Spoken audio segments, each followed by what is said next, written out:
Welcome everyone. We're just taking a moment to get all the panelists online. We will start in just a minute or two.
Meg, are we all set to go ahead? Have you found Desiree?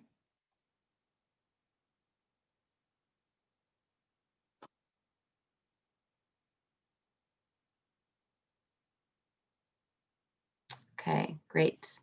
We're going to get started. Thank you for your patience, everyone. Welcome to the 2020 Farmland Access and Transfer Conference. We're so glad to have you joining us this year in this new format. This conference has been organized annually for the past 5 years by Maine Farmland Trust and Land for Good. Maine Farmland Trust is a Maine-based organization that protects farmland, supports farmers, and advances the future of farming. Land for Good works across the New England region to provide guidance to farmers, landowners, and communities to navigate land access, tenure, and transfer. We're excited to welcome so many new participants to this conference from across the country.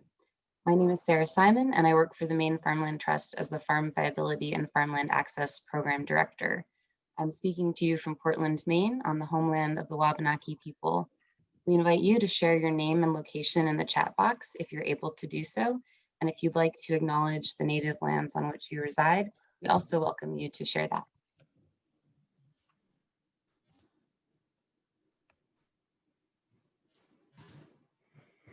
Hi all, welcome. I'm really glad that everyone could join us today. My name is Shemariah Blum-Evitz, and I'm the Program Director at Land for Good. I'm speaking from South Deerfield, Massachusetts.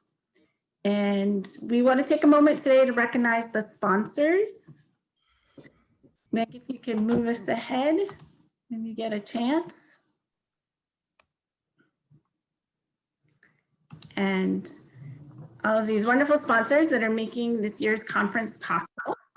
In addition, funding for this event is provided in part by Phase 3 of Land for Good's Land Access Project, which is supported by a grant from the USDA's Beginning Farmer and Rancher Development Program.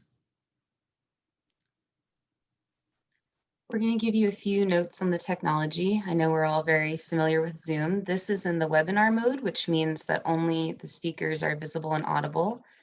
We do hope that you'll have good questions for our panelists, but we do ask that you save those questions for the second part of this session, which will begin at 3. You can send a message through the chat box to the panelists or to all the attendees during the session. And we have Meg Quinn from MFT behind the scenes to help with any technical issues that might come up. You can send her a message in the chat box or the Q&A if you're having any issues participating in the session. I want to take a moment to reflect on our community agreements. As conference attendees, we ask that you honor these agreements to ensure the virtual experience is enjoyable, safe, and welcoming to all of our presenters and attendees. So we're reminding everyone to be kind, be patient. As a virtual conference, this is new to so many of us, including us organizers.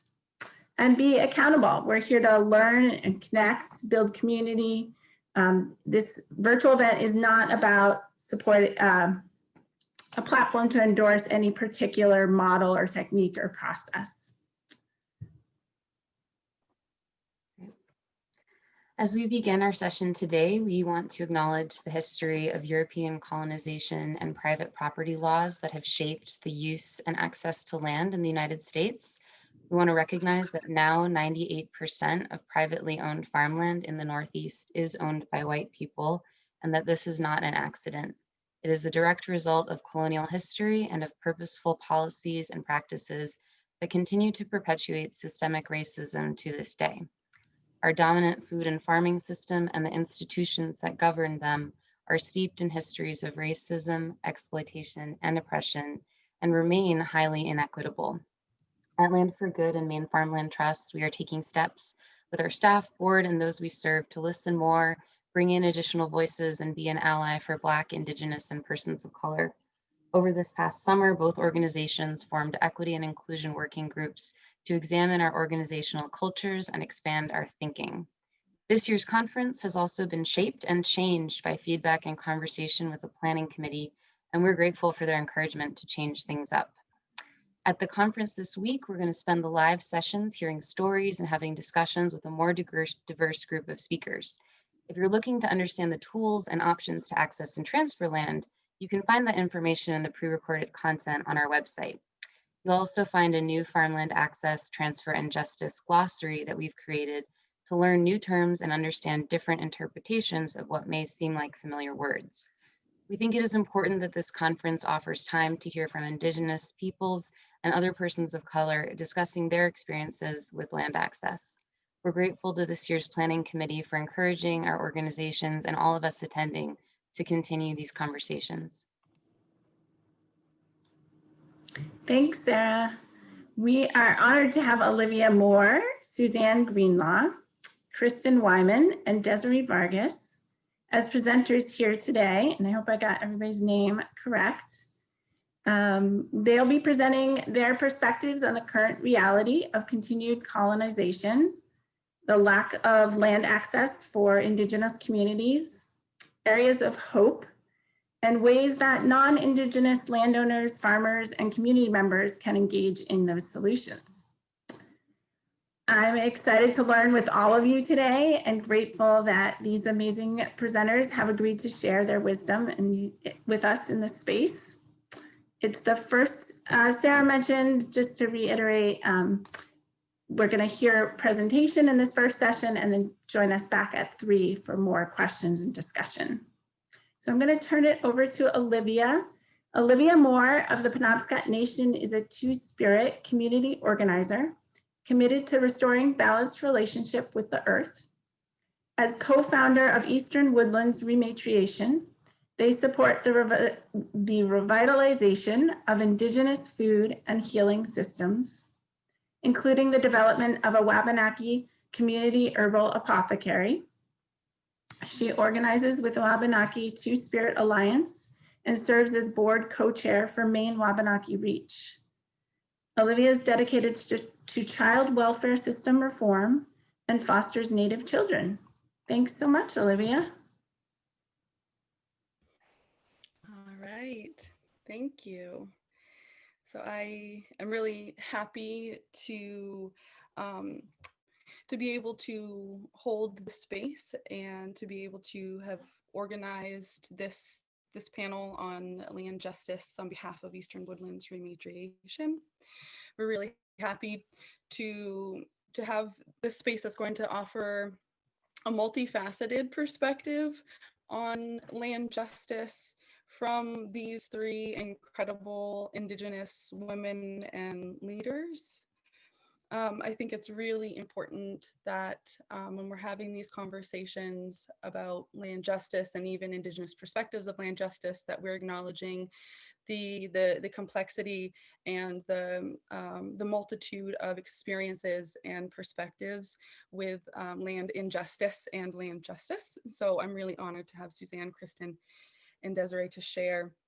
I also want to recognize that Indigenous perspective and experience is only part of a complete analysis of land justice, and we need to honor and elevate the voices of other Black, Brown, immigrant, refugee, farm worker, queer, peasant people in our territories and also globally.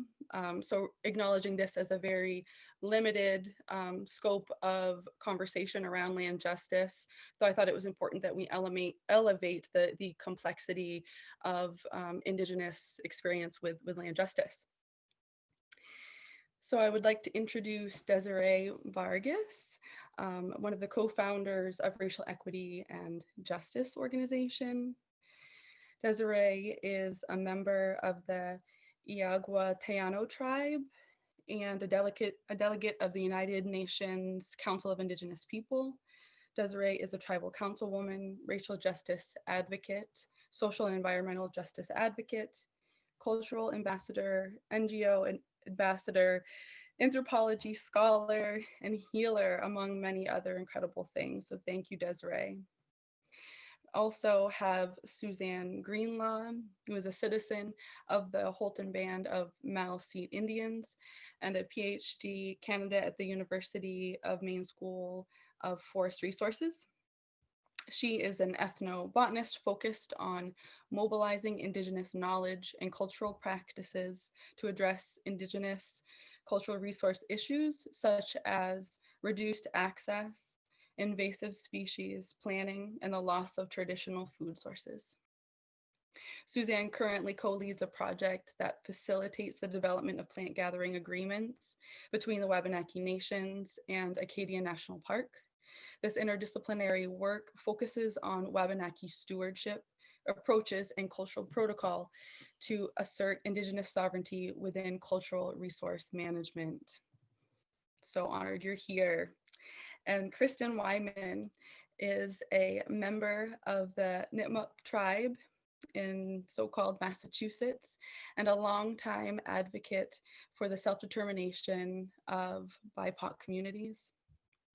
For over 15 years, Kristen has worked as a consultant and as a consultant with nonprofit organizations, tribal governments, and state and federal agencies.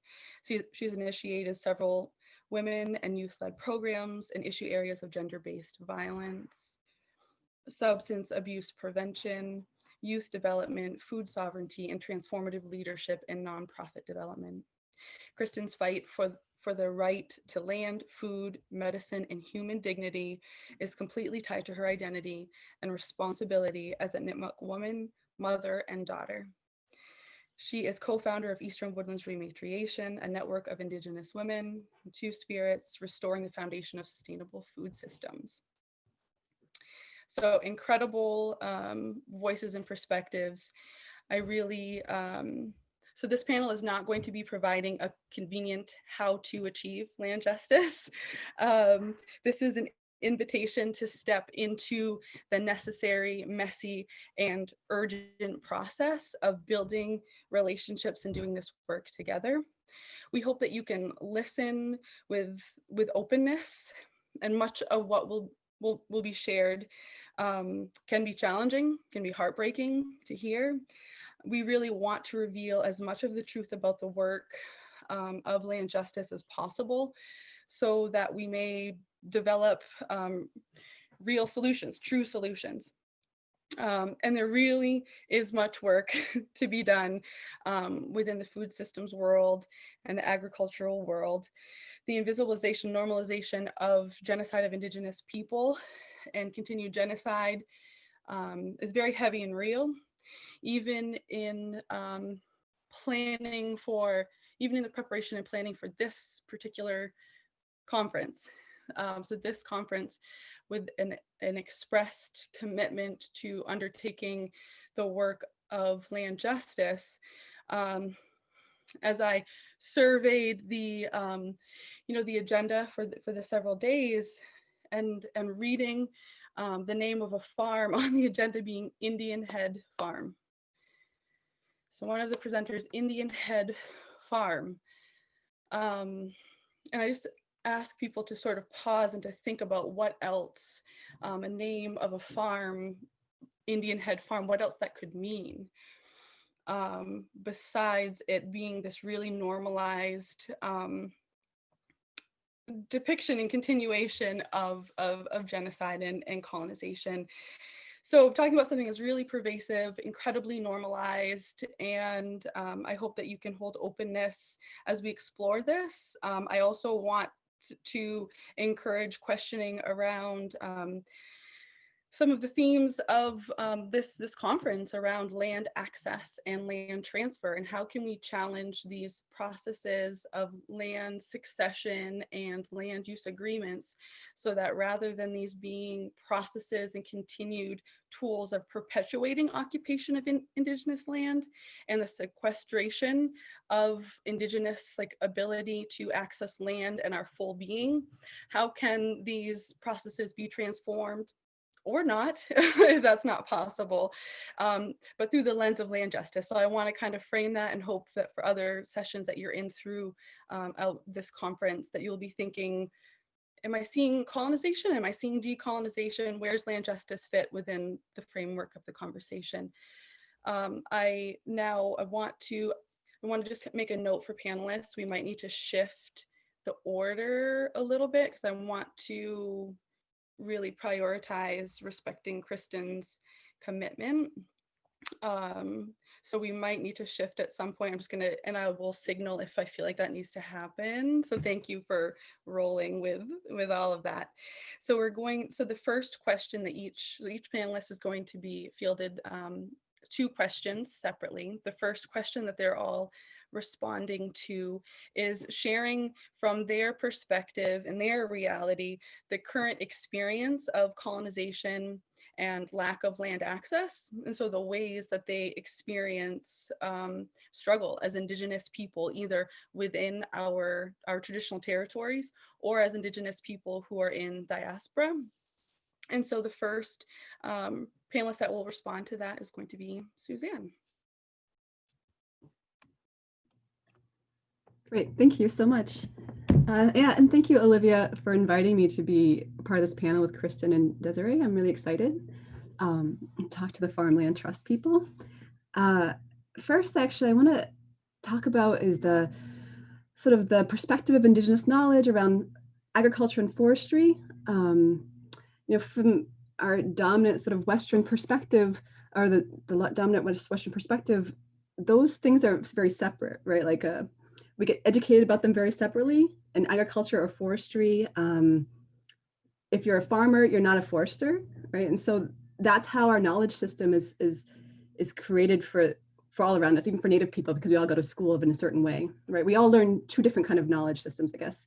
And I felt that sort of difference even in engaging with Farmland Trust, because I'm in the School of Forest Resources, but it was kind of said to me, like, these are for farmers. I was like, okay, like for Native people, there's no difference, I would say, between our knowledge around forest management or our knowledge around agriculture and our food systems, right? So oftentimes, and how we learn things or how we do things, our management of the forest produces food for us as well. It's not just one thing in what we're managing. And I use the term management because I want it to be known as an intentional act. It's not the same management I would say as like a forester would, but these are intentional acts of harvesting where we know that the way we are harvesting creates sustainability, allows us to come back into the stand in a couple of years. We are able to create materials and products from this environment. And it's through our act of harvesting that maintains that system. So it's this relationship between the people and the plants or our non-plant relatives. So in that system, though, we also create food. So our management style is not one or the other. They're all together. And I think that system can also inform farmers. I think our worldview, our knowledge, the way we practice our cultural practices, I guess, those are all value systems that are not just for one type of person, I guess. And it's, I think that separation, that difference of doing things obviously started really early colonization was quite horrific, and it was had a lot of violence, right? We had a lot of violence but it was also in our practices and our knowledge systems that really affected Native people. And what I mean by that is how farmers came in and started to change the landscape. So for Native people, it was oftentimes about optimizing sort of the natural ecological process that was happening, and not changing it as much as Europeans did, settlers did, right? So when settlers came in and created these farms and cows and fences, also dams, had a huge effect. Dams in particular had a huge effect for Native people, right? So timber and these wood products were a big cash crop for Maine at the time, the 1800s, and that had a really devastating effect on our food systems. But it was the difference between optimizing the sort of ecological processes and actually changing them and altering them and stopping them so they can kind of feed us in this immediate idea of farming and lumber. And slowly, and then so in that way of doing things, we got obviously restricted to these reservation lifestyles, and with these assimilation policies are put onto us where our natural ways of harvesting were under restriction. And, so hunting and fishing and all of these things were no longer, if we practiced those things, it was against the law, right? Or if we left our reservation, oftentimes we would, we'd get in trouble or, not be fed. Right, we had a large land base and it was held in trust by the state of Maine, and that trust paid up for an Indian agent on our reservations. And if we didn't assimilate, if we didn't act under those policies, we weren't given our own resources. So if we left the reservation at times, if we spoke our language, we were starved from our own money and our own food. Those are sort of assimilation policies that were put in place, but those had really devastating effects long-term in the sense of access to our food sources and our traditional ways of gathering and eating, right? And we were also given sort of commodity food in place of that. And so in that assimilation phase part, it set us up, I think, in a lot of ways to have a lot of these health issues in our communities, right? Where the food that we were only allowed to eat was this really cheese and white flour and these poor kind of quality foods that where we didn't have also access to our traditional foods as much, even though some communities did. There was a lot of variation in that sort of in that relationship. I know people in Zebayig, because the ocean was right there, had a lot more access to their ocean foods than maybe people from up in the county where I'm from in the Holton area. It probably was different in what our food access was. But we also were able to maintain certain cultural practices in that. So what became really prevalent for us, or what it was oftentimes certain fish industry was sometimes something that became really important for people down south or down east area, but also brown ash basket making for up north with farming industries. So our baskets, our brown ash sort of basketry really thrived because these were ways that were acceptable to to sort of the settlers, right? We were providing we were providing something for them. And so we had this relationship with farmers where we would get access onto farmland, and in return, we would give baskets or sell them our baskets. And it would be pretty cheap. It would be 25 cents a piece. People would sell them to the farmers. I mean, it was definitely a reciprocal relationship. I wouldn't say it was an equitable relationship, because in that relationship, we weren't able to hold land. We didn't have that sort of land equity that non-Native people did. But there was this relationship that formed. And so over time, certain things in our community have really thrived while other things are now that we are trying to bring back, right? So when it comes to our food sources in particular, a lot of us are working towards bringing back traditional gathering and traditional management of our food sources. So one small thing is happening like wild rice. These are things that people want to be able to provide for ourselves, different tubers that are non-potato. What are the traditional sort of foods around that we can support, but oftentimes the access to those things are restricted, and we really rely on sort of private property ownership and that relationship with the private landowner to be able to access these traditional sites. And people have a lot of experiences of where land ownership changes, and as they're going out to harvest something, they then meet a new landowner who is very angry and is quite mean, and like they'll either threaten to bring a gun next time, or they'll have their dogs put on them. So you're in this area with no protection. All of a sudden you hear dogs barking and running at you, while you just want to practice your traditional gathering practice, which actually is helping the environment, is helping it to thrive. But you're told oftentimes that you don't know what you're doing, that you're actually hurting things, that you should get out of here, you don't have any rights here. And so often even that difference in perception of land management is still felt today, I would say. Yeah, we are told that we don't know what we're doing, even though we've been here for so long. And that gets used as a reason to deny access, or not a reason, as an excuse, I would say, as an excuse for denying access. So I think that's one of the biggest struggles we have is, well, we have a lot of struggles. One of the struggles we see, I guess, or I see is sort of really education, people understanding what we're doing.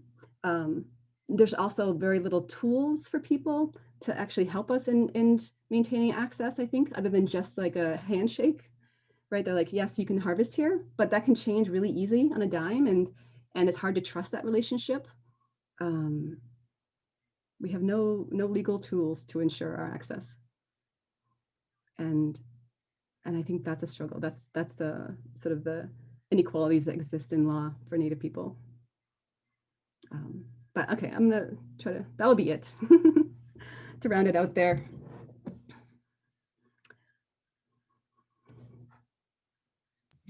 Thank you, Suzanne.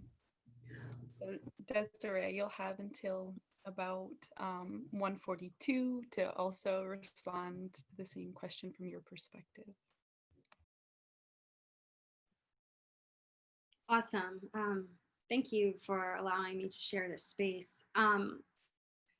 When I read these questions, I was just like, where do you begin with almost 500 years of colonization?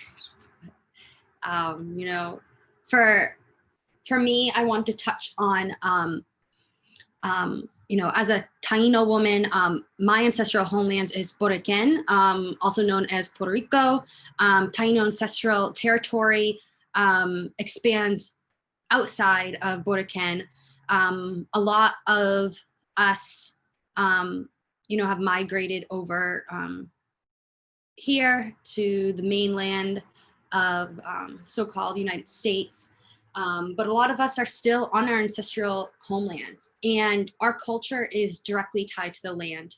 And our culture is healing, so our healing is directly tied to the land. And colonization, during and afterwards, really disrupted and separated us from the land. So that separated us from our culture and separated us from our healing. And neocolonialism, caused a disruption and a change in climate, biodiversity, the poisoning and destruction of our lands and waters. And that still impacts us today on our ancestral lands, as well as people in the diaspora, like myself. My people traditionally, we are fishers. We had an intensive root crop cultivation. We were farmers. We needed the land to create everything that our culture depend on, from weaving our hammocks to making our canoes, to creating our yucayekes, in all our tools, our regalia. And with colonization came that disruption, and the ability to survive and thrive in a healthy, traditional way. I know that Suzanne mentioned the introduction of different agricultural systems that weren't as sustainable, as well as the food systems that were we were forced to assimilate to that were really unhealthy and have wreaked havoc on our people's bodies. You know, our way of life really shifted.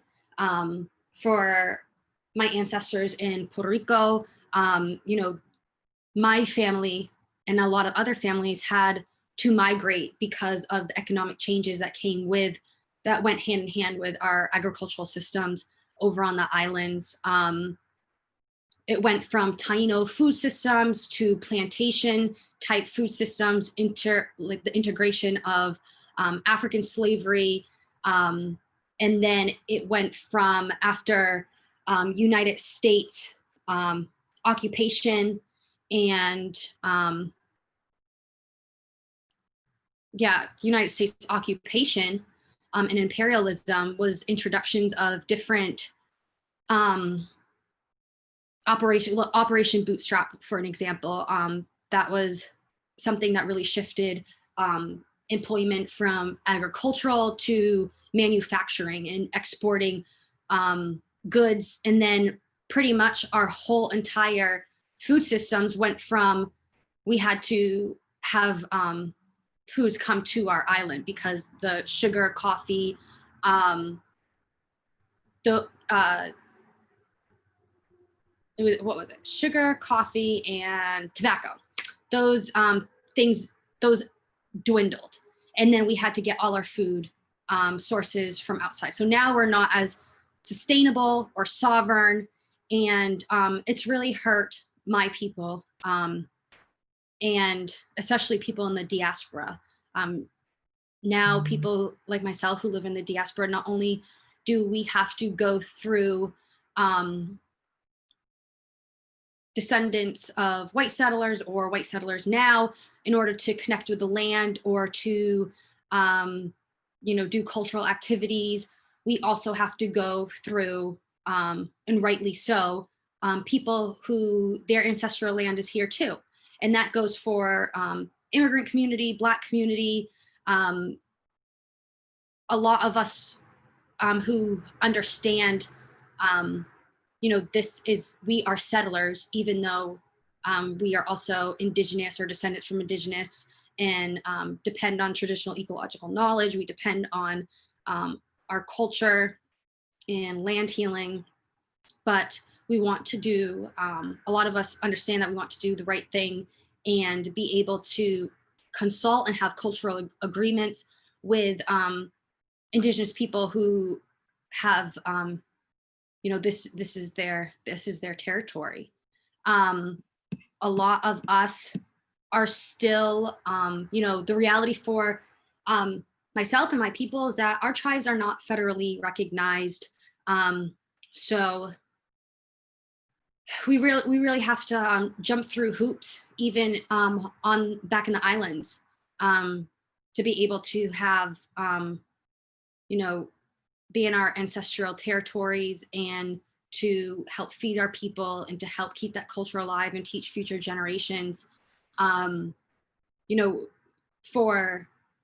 Tainos, we all understand that at this point, where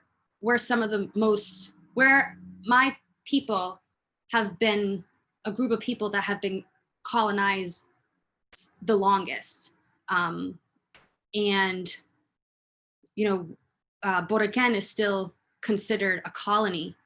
And we know that the reality is we're gonna have to buy back our land just in order to be able to connect and to be able to run our cultural heritage camps, to farm, to rematriate, and to take care of our own. In the diaspora, a lot of us want to, like I said, do cultural agreements, connect somehow, but in a good way, in collaboration with tribes here, as well as there's, obvious movements on the islands to have that, but also to be, sustainable in a way that can combat hurricanes and other climate change that's happening as a result of human activity. And so, yeah, I think that's really what I wanted to cover. But thank you. Thank you, Desiree. And so with Kristen, we're going to have Kristen both anchor this question of kind of current context and historical experience of colonization. And then after that, she will pause and then also respond to a question, the second question that each panelist will respond to around opportunities of hope, possibility, also opportunities of accountability for how we undertake land justice work going forward. So first, starting with history, current reality, welcome you, Kristen, and then you can transition to the second question. Thank you. Thanks, Olivia. Thank you, Maine Farmland Trust, Land for Good, and all of the panelists. It was really great to see everyone arrive and just try to scan the attendees and see who's there. So I can't see everybody, but just gratitude for being in this space and being open to this conversation. And my fellow panelists, it's great to connect with you here. I'm Nipmuc.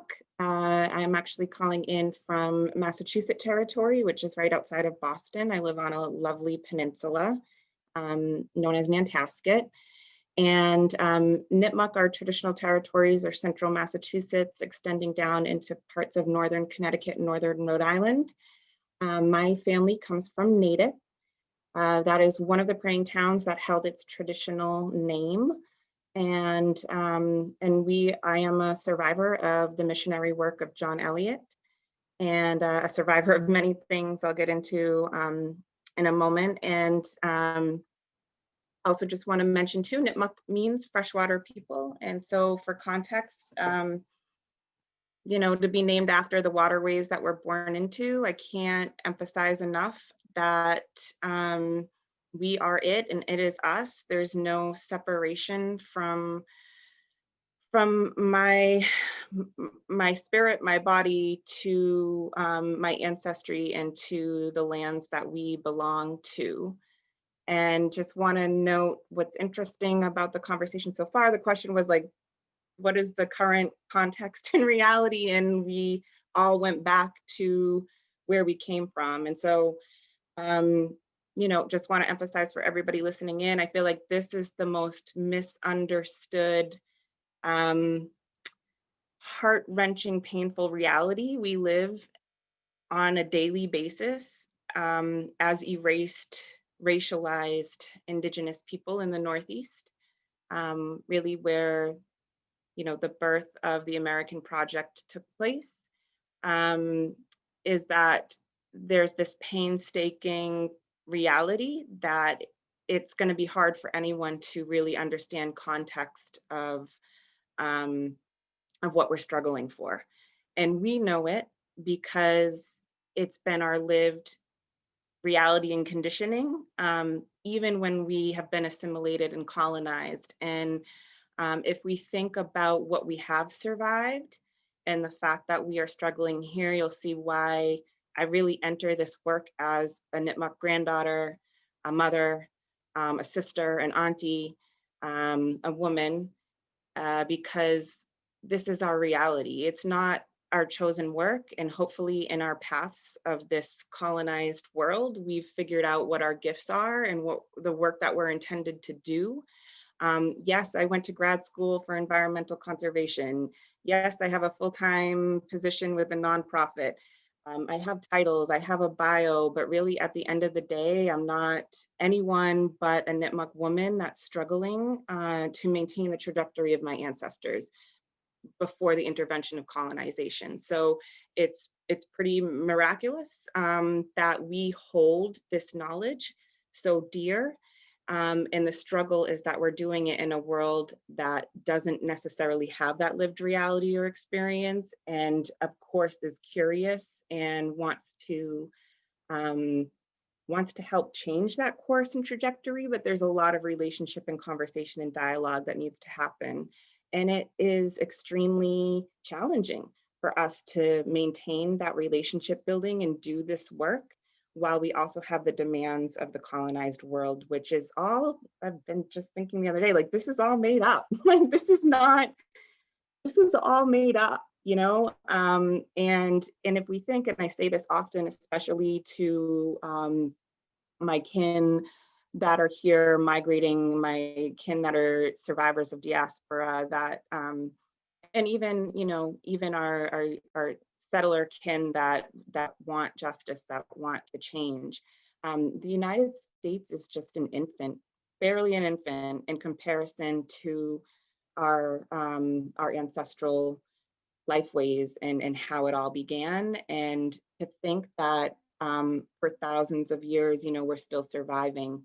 I want to bring a little bit of context into my lived reality. It's a little blend, a little bit of what Suzanne shared, a little bit of what Desiree shared. You know, in terms of we too here in Massachusetts feel as though we were some of the first exploited, right? We're talking about the mainland of Turtle Island, and Desiree, you were talking about your traditional homelands in the Caribbean. And, you know, we had folks coming up along the coast before the Puritans arrived that were extracting a lot of what we knew simply as Manitou, simply as spirit, simply as our kin or a gift from Creator. And so when we think in contemporary times of like our current context and the unfortunate displacement of families at the border and the, you know, locking families up and holding them hostage in a way, it's almost like we experienced seeing that. That is what took place ever since the American Project began, because if our Manitou are getting captured and then we literally saw our human kin being captured and taken overseas, we witnessed that all before settlement happened. And with that, and my apologies, this phone is probably going to ring for a really long time. You know, with that, you know, we suffered plague. We, you know, up to 90% of our people perished. So the devastation around that and the sickness and the illness, and then to survive that and immediately face like increased settlement, increased encroachment. And we also had other tribal communities that were allying with various nations who were coming here to what's the word, expand basically empire. It caused a lot of friction and challenge even among our sister tribes. And so there are petitions on record of my ancestors complaining about raids from Mohawk people. We had tribal nations warring each other. And then we had this influx of missionary work and this kind of religious fundamentalism that, you know, God was going to save us and we needed to follow the Bible and adopt Christian ways. And so my ancestors were confined to a praying village, which was essentially our United States' first reservation system before reservations were established. And we too had guardians. It was after, though, my ancestors were rounded up in October of 1675. We just commemorated the anniversary of that removal. And it was very interesting that that day in Massachusetts, we had a snowstorm of several inches of snow. So if you can imagine, our people would be retreating inland that time of year. We would have been preparing all our stores of food that we labored and loved on all season long. We didn't have the ability to order seeds or go into the store to get any extra crops. We knew that these foods had to carry us over the winter, and to know that we were forcefully removed from our land and from those sources of sustenance and from our kin, you know, we can just equate the entire rest of the story to the definition of mourning. We live in mourning every single day. And until this is rectified, we are going to continue having to have these courageous, very political conversations, and in the interest of folks who really want to see change, it's going to be hard work. It's hard work for us. It's hard work within our families. It's hard work within the politics of our own tribal communities. And so, and I guess that's getting into the second question a little bit, is like, the best advice I can give is like, it's not about ego. It's not about yourself.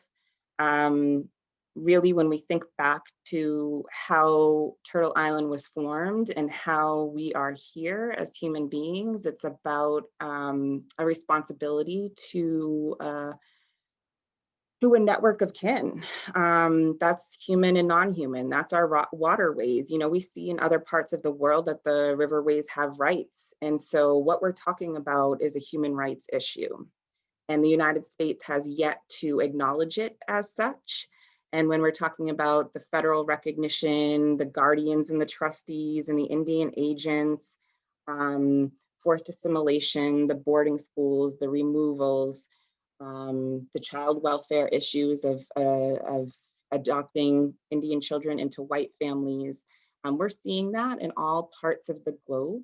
And so my question for everybody that's here is, what is the responsibility for all of us? Knowing that we were not there at that time making the decisions of our ancestors. And the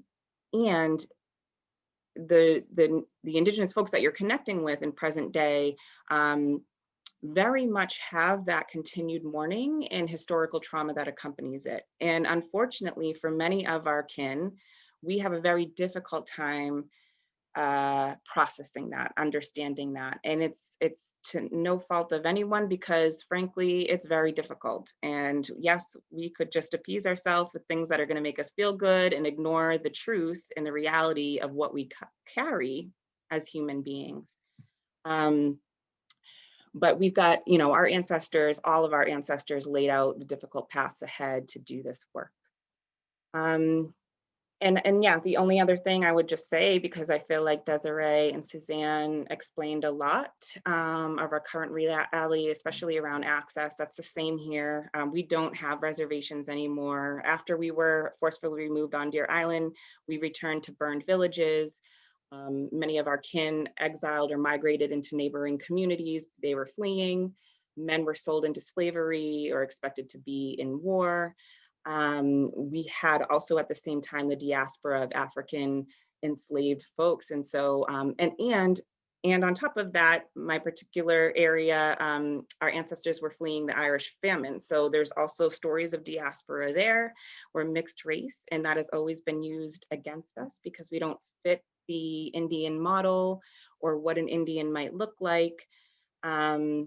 But these stories of displacement and of diaspora are intricately tied to indigeneity. You know, when their bodies were stolen, they were Indigenous people. And so what does it mean for landholders? Just to take a step back, the way our lands were dispossessed after that is strategically through system, right? So the assimilation into other families, particularly in Natick, there's a scholar, Jean O'Brien, that wrote a book, Dispossession by Degrees. It talks about how many of our people, when there was a change and a shift to individual land ownership and the forced agricultural shift of becoming farmers, a lot of the land was lost through erroneous tax debts, medical liens.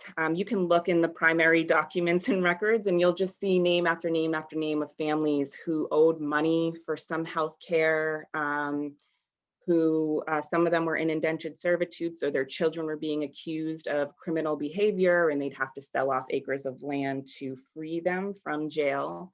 And slowly but surely, we became kind of a figment of the American past, right in front of our nose, because I grew up on my ancestral land. And I can tell you, no one talked about us to the point that I was very confused.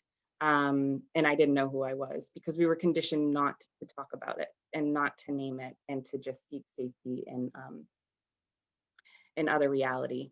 And so when we're thinking about the second question of what is the hope and what we can do today, I think it's really important to just first understand extractivism, that it doesn't just happen to natural resources, it happens to people.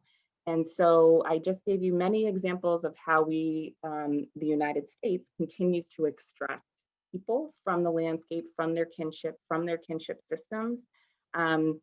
Knowledge and experience is very much a part of that as well. And it's great to be in a space where we can have dialogue and share. Unfortunately, oftentimes what comes with that is people wanting more information, rightfully so, wanting to know how to do the right thing.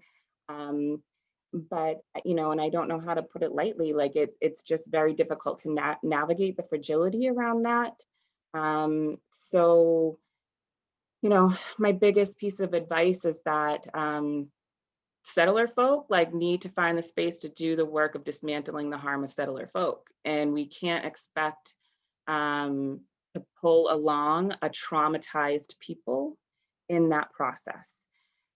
We want a space at the table. We deserve political agency and human rights. And so, yes, we have to show up. And oftentimes there are people designated within our community to fit those roles.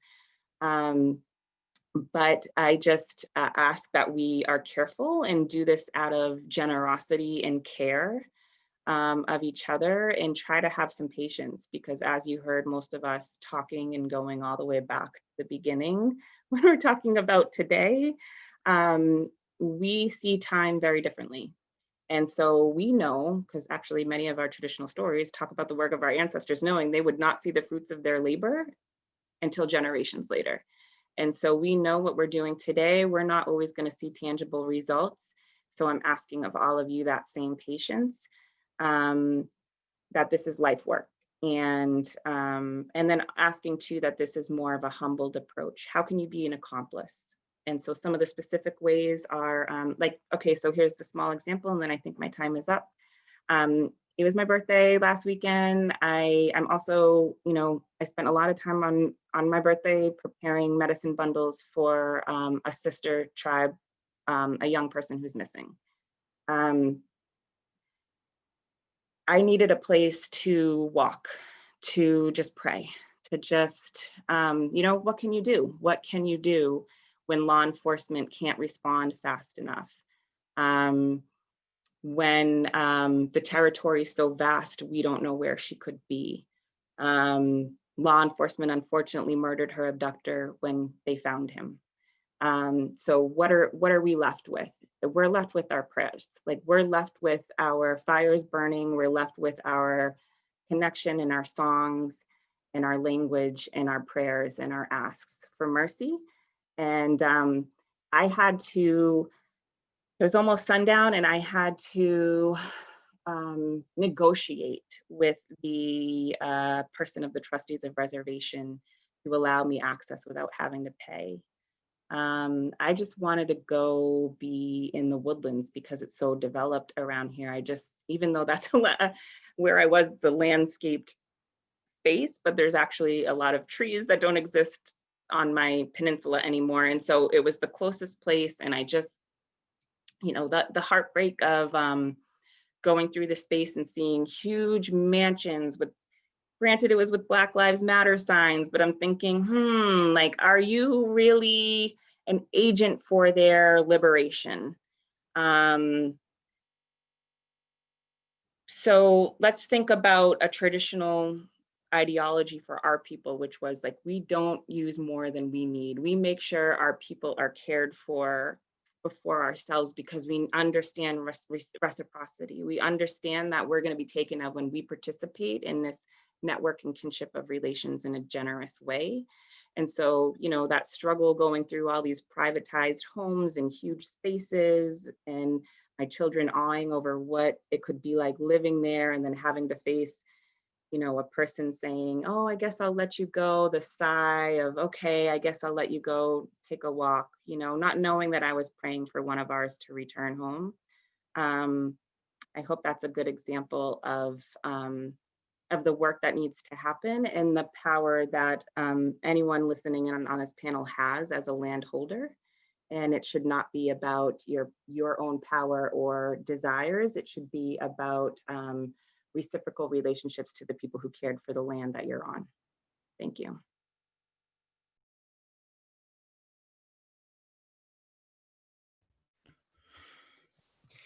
Thank you so much, Kristen. And so Kristen is going to be stepping away when we have the second session will be a space for dialogue amongst panelists, but then also fielding questions from participants. And so I really look forward to engaging with that. So now going to shift to the second question to Desiree to share from your perspective about different points of opportunity, hope, and accountability in the work of land justice. Thank you. Yeah, so I think what first came to mind with that, it goes hand in hand with what Kristen was just talking about. The first best step is obviously, doing that work, that education first. And then obviously there comes a point where some of that education may not be accessible or could be interpreted wrong. So it's great to be able to have people who are designated people from Indigenous communities who are educators, as well as consultants or people with the knowledge and capacity and patience to be able to work with white allies or settler land owners to be able to help fill in the gaps. And as Kristen was saying, there has to be a shift in wording, right? Words like resources for Indigenous people, it's relatives, and it's medicine, and it's so much more than that. And so to have the language, to have the education, to be able to know, how best to step forward into building relationships and mutual aid and forming agreements. It's going to be centering Indigenous voices, Indigenous advice, and education and consultation. But that starts with, stepping forward out of a comfort zone, out of a place of, it could be ego or fragility, and seeking Indigenous voices to center as well. And sometimes for some people from our communities, that looks like, that doesn't come free. For other people, it is volunteering. But, it is, sometimes it's very exhausting work because we are carrying so many centuries of trauma that we are still dealing with today. Just hearing the panelists' stories really brought me to tears, because it really impacts us every single day of every moment we are in grieving. And there are organizations, there are groups, there are individuals out there who are willing to be the designated people to help fill in the gaps. I already see questions to panelists of how to be accomplices and agents, and there are people out there who can give that advice. But definitely for private landowners, centering Indigenous voices that in doing that self-education, as well as seeking to even taking a step towards cultural agreements for Indigenous people to be able to access land or access. It could be getting blueberry leaves or red clover. It could be something as simple as that, as a step towards a relationship that's going in a direction of healing. And sometimes it is hard because I know for racial equity and justice, when we have, sought for some type of land donation, it was hard because landowners or people with land trusts, they work on a methodical time, and we're not thinking, things have to happen the next day. But for a lot of Black, Brown, Indigenous folks, we're dealing with climate change, we're dealing with trauma, we're dealing with deaths, we're dealing with things right now that we need healing for now. Even for me, if I want to go pray with the land, gather, or have a fire, I have to jump through loops to do that.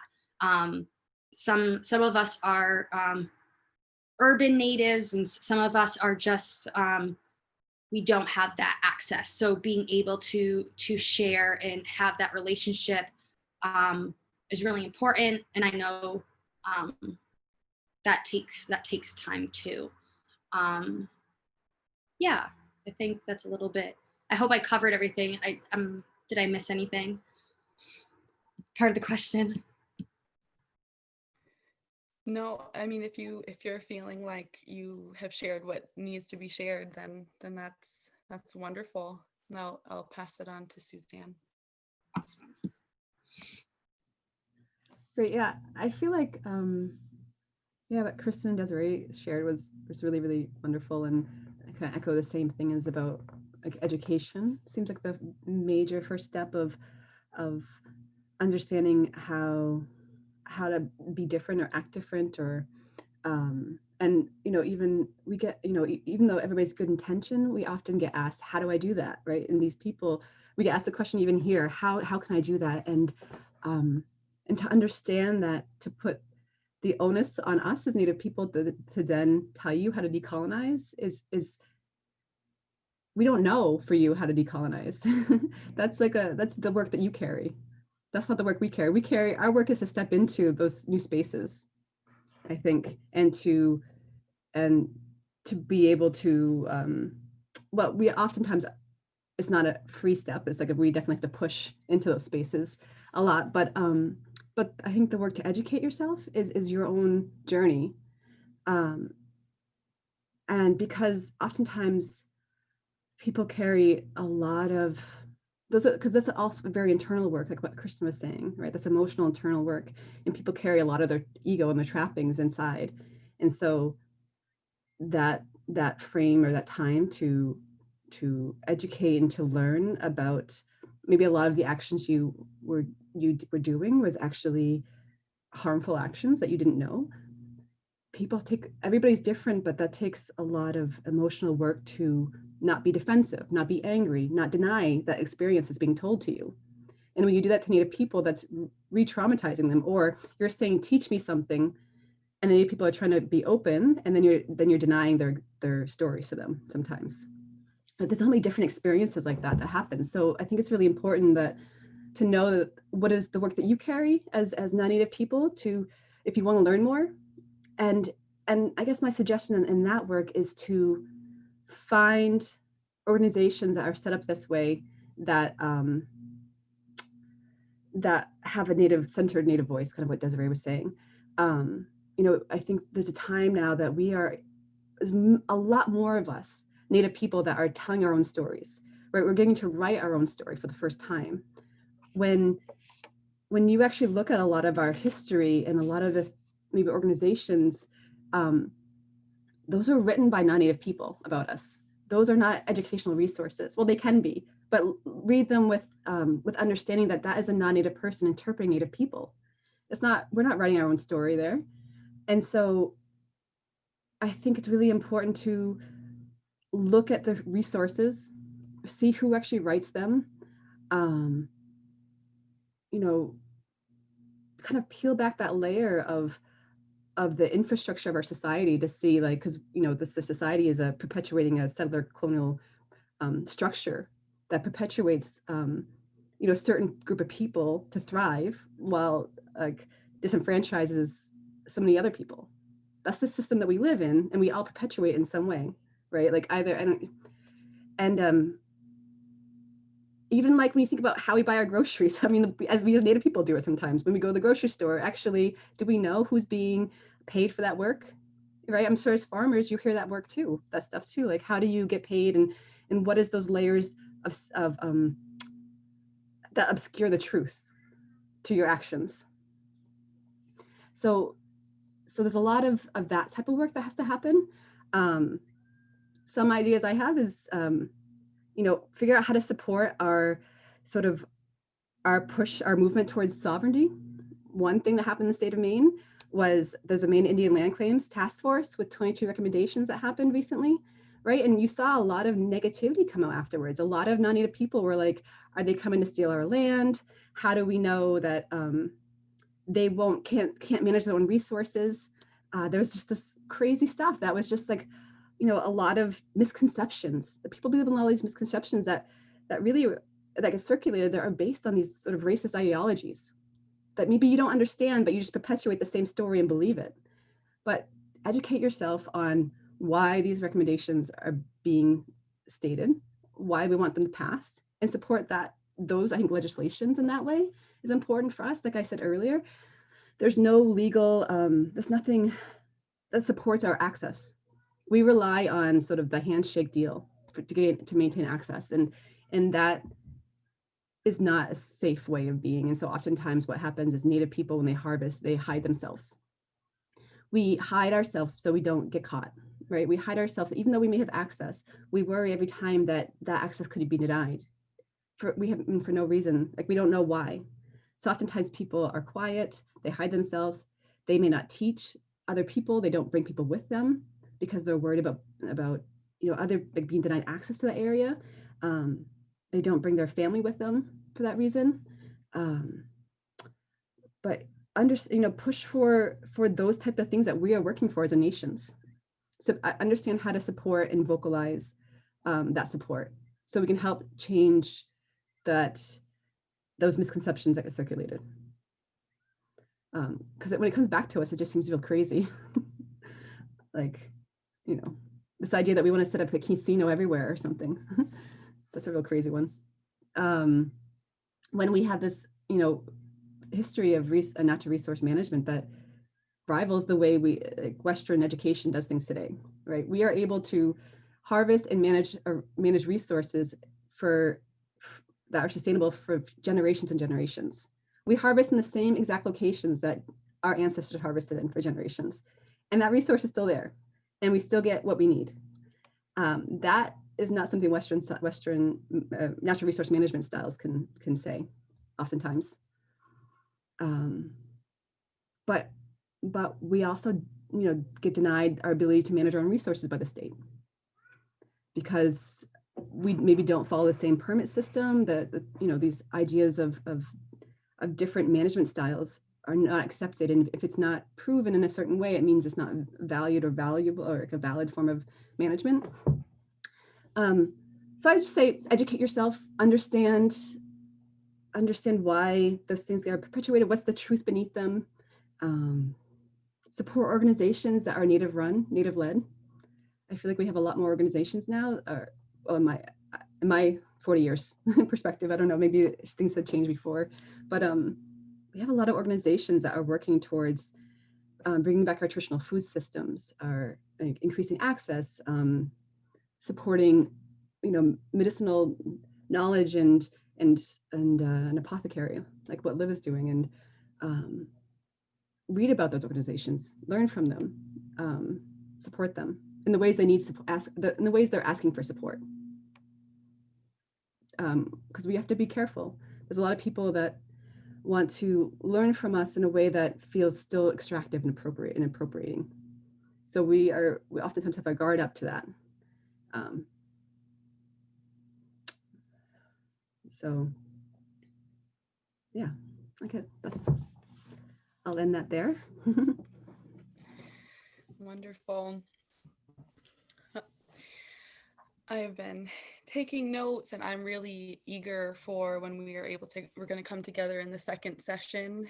I'm going to start with pulling together some threads of what were shared and to pose a few questions to the panelists. I really look forward to also hearing from participants about questions,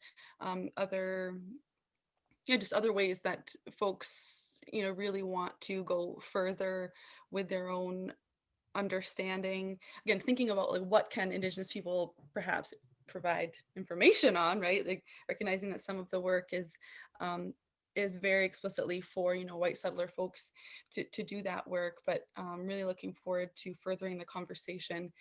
I wanted to just share a few points from my perspective that I think are really important for this particular audience of folks in the agricultural world, and holding land, holding title, striving to hold title and access to land.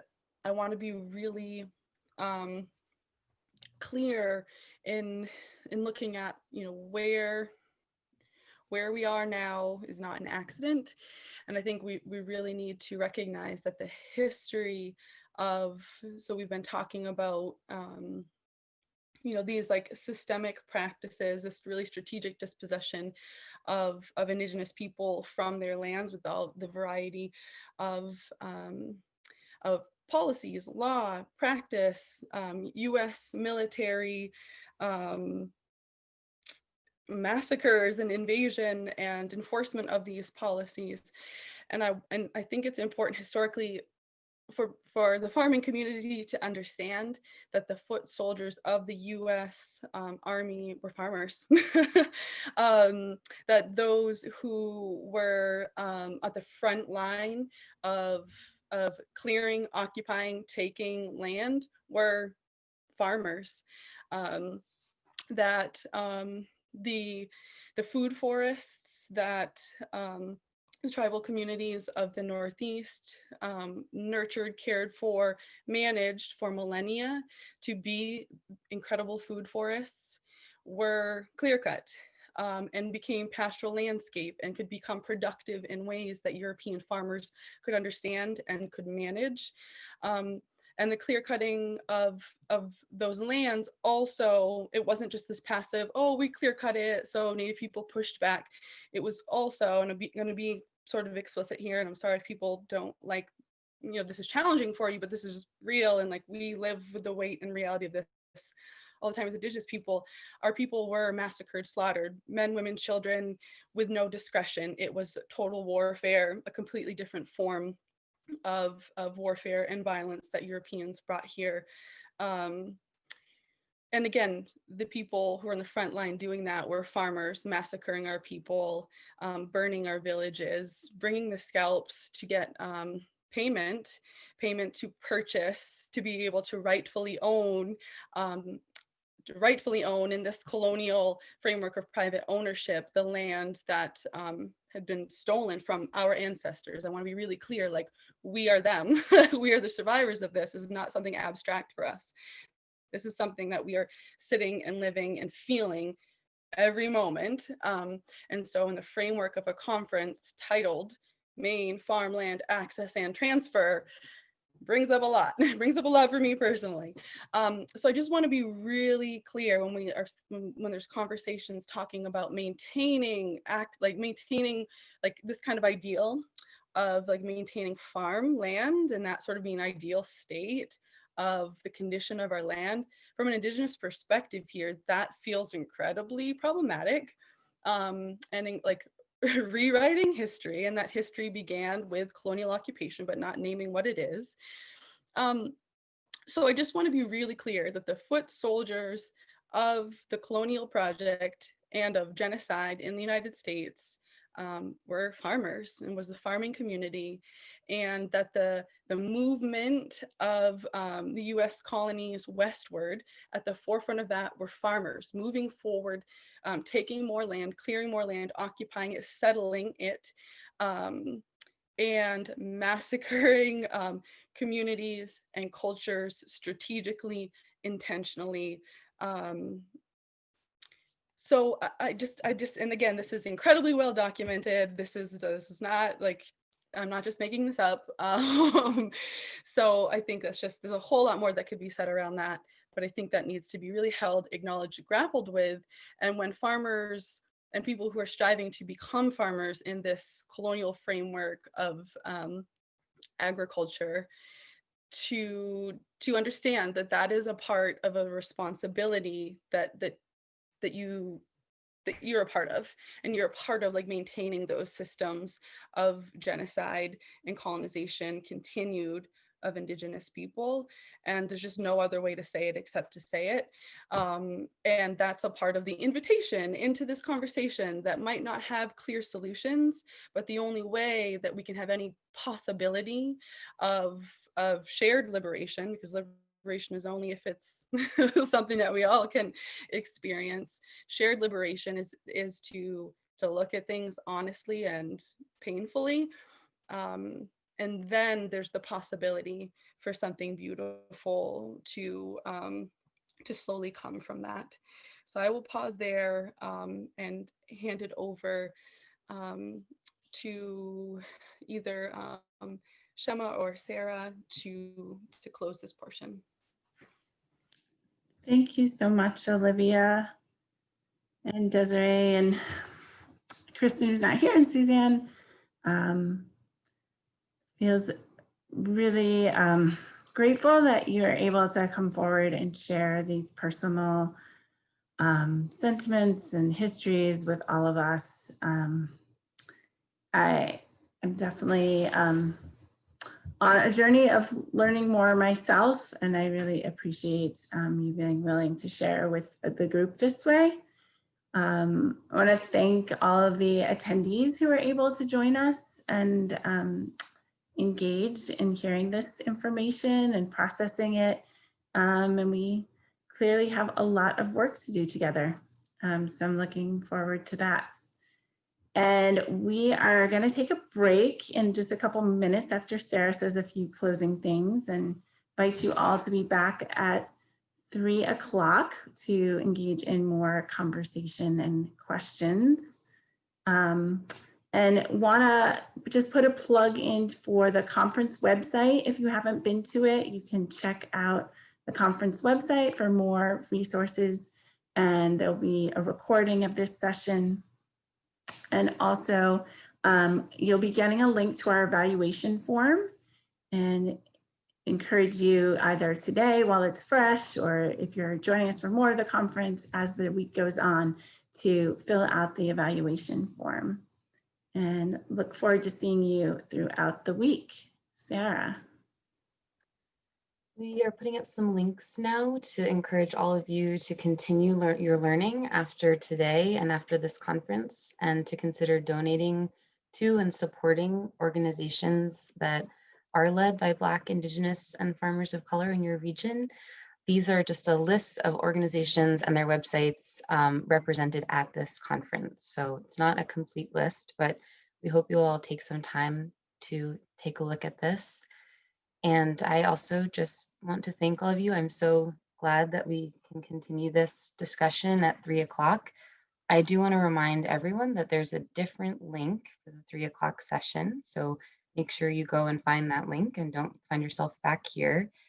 And we hope you'll join us for the rest of the conference. I want to echo something that Alivia opened with, which is to bring this framework of land justice into your experience of these other sessions.